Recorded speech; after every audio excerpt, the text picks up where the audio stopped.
Hey guys, how's it going? Welcome back to another video here on Raul Animate. Thank you so much for coming along. This time on the bench we have this, well, I was going to say beautiful, but maybe not beautiful yet, a Grand Seiko 6145-8000 high-beat automatic from 1969. It is in a pretty rough shape, the case has a few dents and it is really scratched. And now I'm going to restore it and return it to its former glory.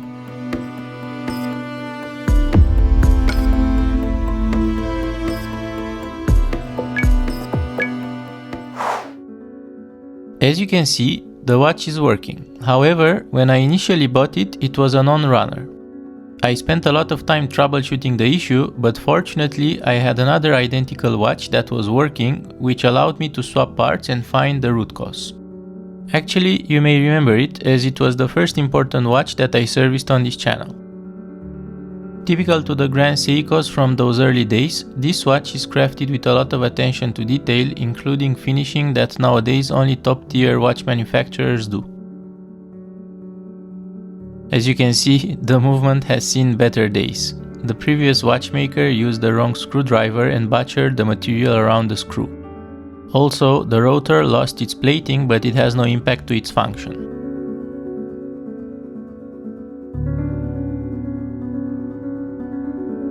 Without the damage, it is supposed to look like this. I think it would be possible to restore it to its former glory with laser welding and replating. If you guys have some advice, please let me know in the comments section.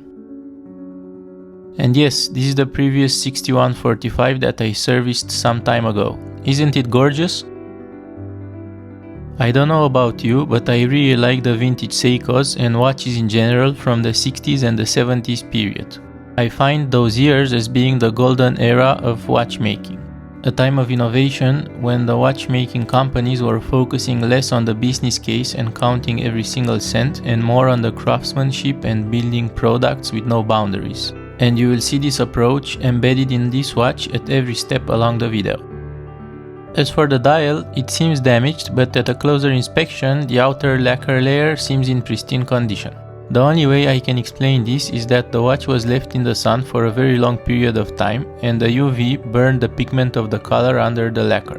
But in my opinion, I see this as an added value for this specific watch as it makes it unique and visually pleasing.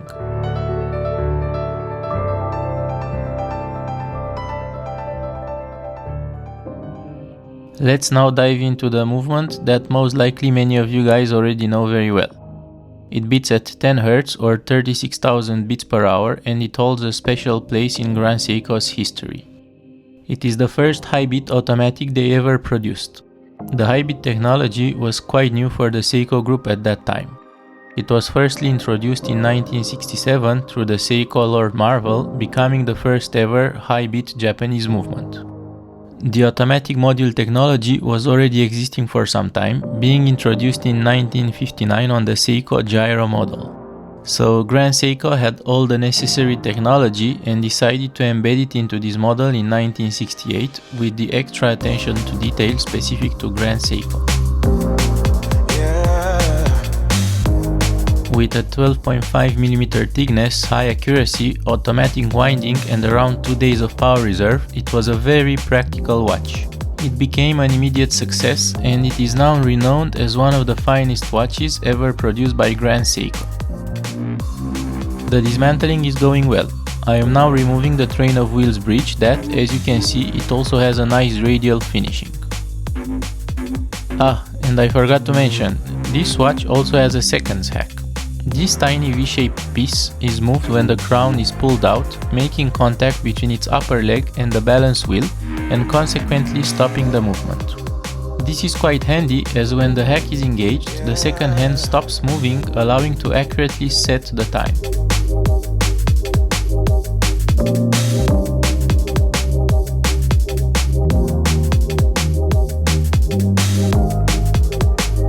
The dismantling of the train of wheels side is completed.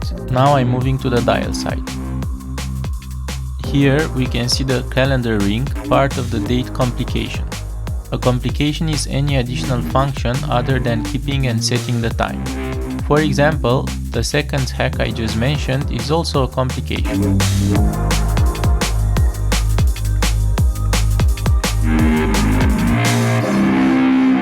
The date change mechanism is simple, with no unnecessary complicated way of doing things. Not to mention the fact that it has no plastic parts. And speaking of plastic parts, do you guys remember the quiz game I started in my last video? Let's test your attention and count how many plastic parts are in this watch. The Presage I serviced last time had 5. I have a feeling that this one will have way less. I will show the result at the end of the video.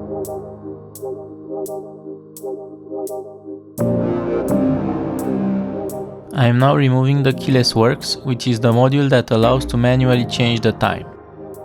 The rotation from the crown is transmitted through the gears to the cannon pinion, part of which the minutes wheel is fixed, rotating the minutes and the hour hand.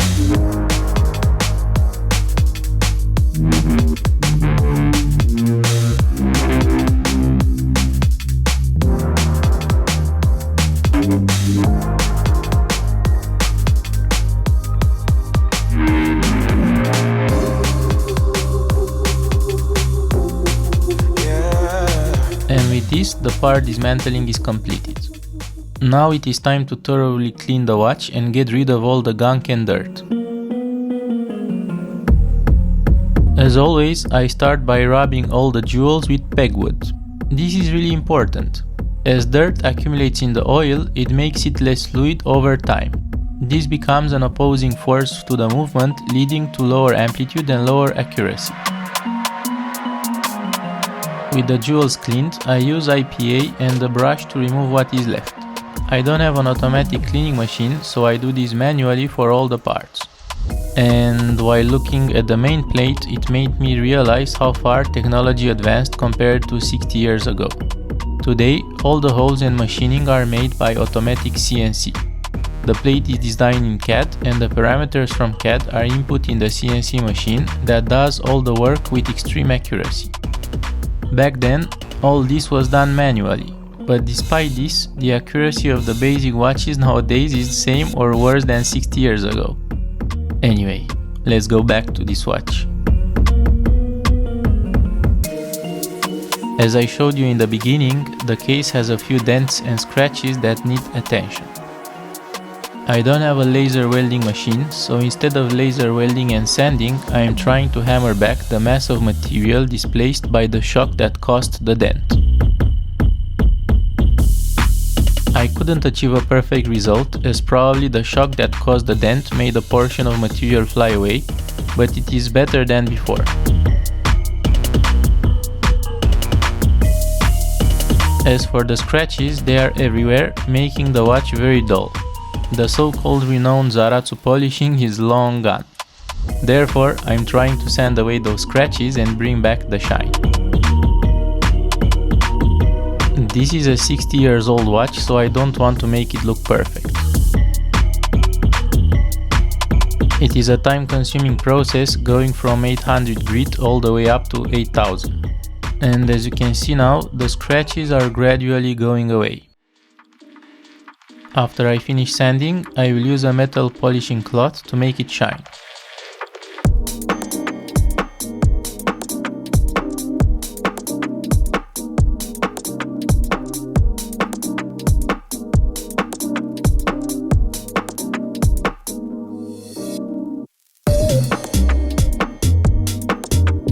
I think it turned out pretty well. Of course, it can be brought to a better condition if I sand it more, but that also removes material which I want to avoid.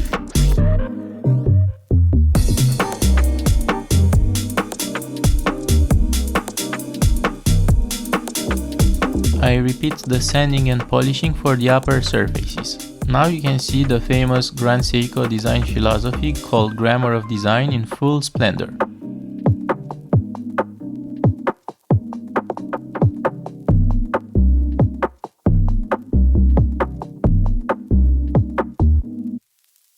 And also I did the same for the case back, which has the famous golden medallion in the middle.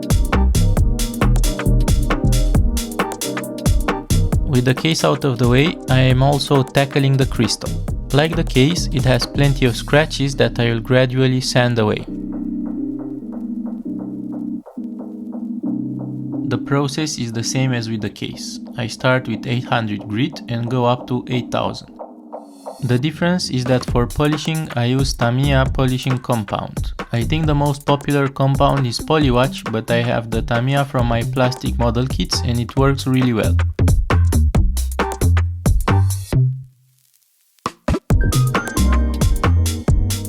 And voila, as good as new!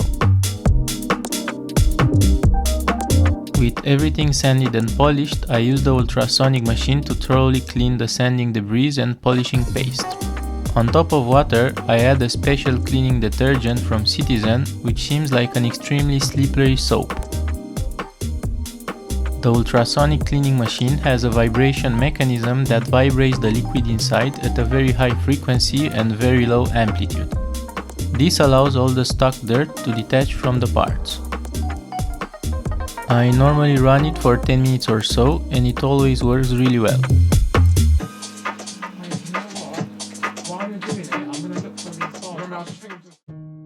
And voila, this is the final result. Everything is nice and clean and ready to be reassembled and brought back to life. Can you find the plastic part?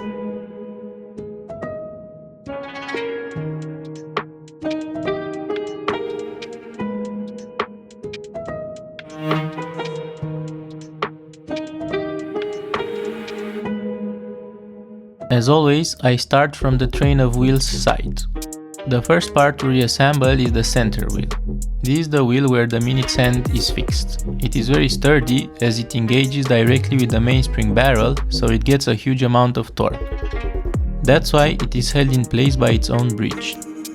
And by the way, as you can now see, I brought a macro lens. I am still experimenting, but I will try to bring the stop motion animation to the next level by showing you guys the parts moving by themselves from even closer. And if you are wondering how I make those animations, let me briefly explain. The technique is called stop motion and it is not filming but taking photos. To achieve this, the camera must stay perfectly still. I move the parts in small increments, taking a photo after each move. Each second of the video is made of 12 photos that I put together using Final Cut Pro, resulting in a video. It is time consuming, but I love it. If you enjoy it too, feel free to like and subscribe, it helps a lot.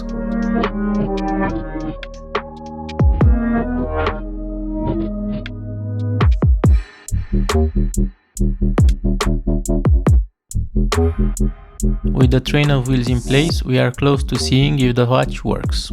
I am now fixing the click spring, which is the spring that prevents the mainspring from unwinding, together with the ratchet wheel that comes on top.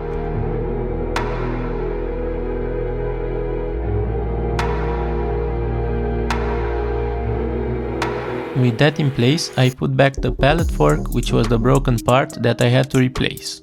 The previous one had the jewels just a tiny bit out of position, preventing the watch from working. To check if the train of wheels work correctly before putting back the balance wheel, you must wind it a bit, then slightly touch the pallet fork with the scissors. If it jumps from one side to another, it means it works correctly.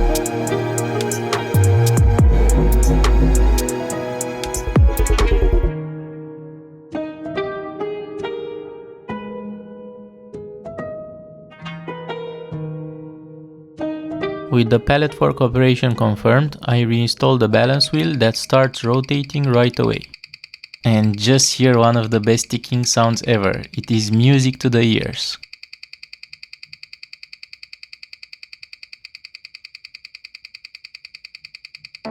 As I explained earlier, this caliber is a high bit. The parts that are moving faster compared to a low bit caliber are the pallet fork, escape wheel and balance wheel. Due to the higher rotational speed, a gyroscope effect is generated, avoiding external forces to influence the mechanism. And of course, this leads to a better accuracy, but it also has disadvantages. There are increased forces and wear and tear on the mechanism.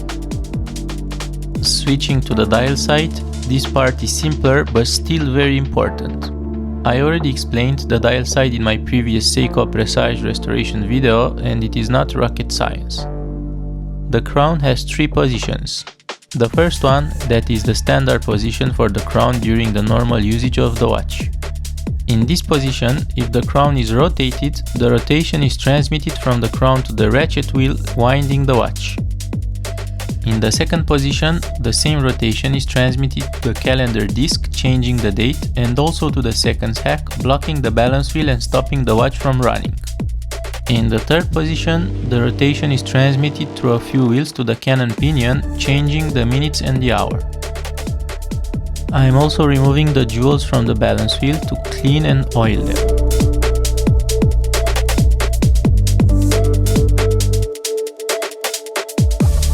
You can clearly see here how the 3 crown positions are managed to the cravings in the setting lever spring.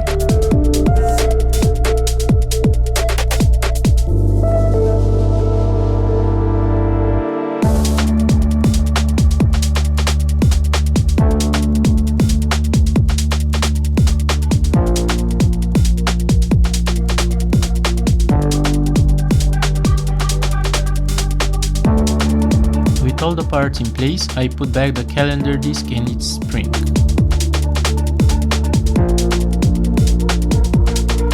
And finally, to finish the dial side, I put back this big plate that holds everything in place.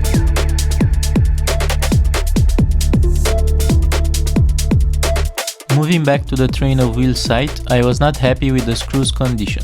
They were either dirty, either scratched, I don't know, but they were not reflecting the light at all. When they were new, they were mirror polished and shine really nicely. So I decided to try to sand and polish them. It was quite simple. I just rubbed the screw head on the 8000 grit sanding stick. Well, by simple I mean it is not a complicated task, but it can take time. The more you do, the better the final result.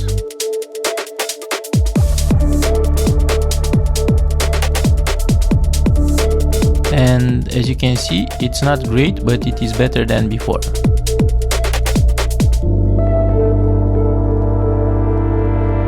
And of course, I repeated the process for all the other screws. There is one last thing for the train of wheel side. I must reassemble the automatic module. It is quite simple compared to other watches that I serviced, such as the Omega 1020. It has this system called the magic lever that transmits the bidirectional rotation from the oscillating weight to the ratchet wheel.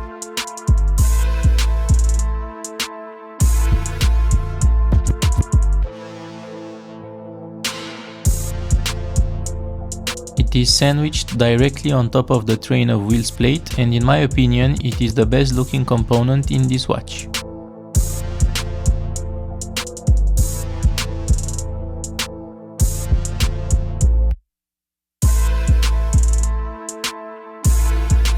And to put the macro lens to work, let me show you a bit more of stop motion close-up magic.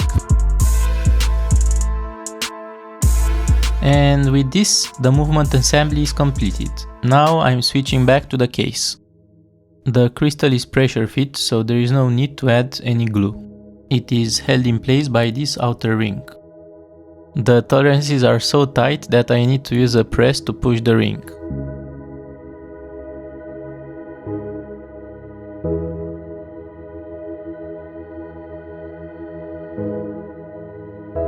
We are now reaching the end. I am putting back the gorgeous H dial and fixing the hands.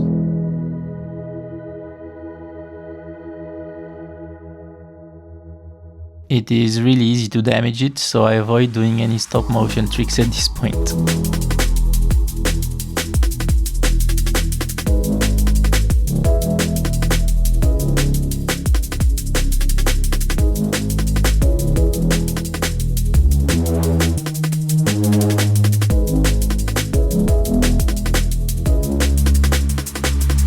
I really enjoy the imperfections of the dial. If you guys have any idea on how this dial turned out like this, please let me know in the comments section.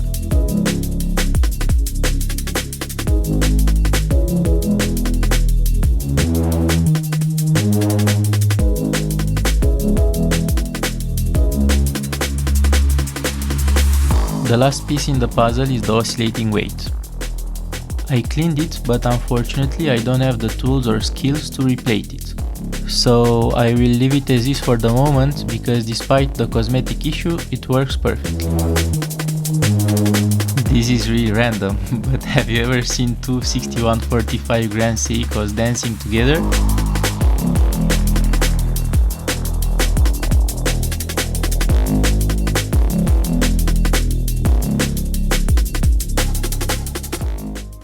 And with that, dear friends, the restoration is completed. I had a great time working on this watch. I hope you enjoyed the process as well. It is the second time I service a 61GS, so that really helped in troubleshooting this watch and handling the restoration without problems. As for the plastic parts, it had only one.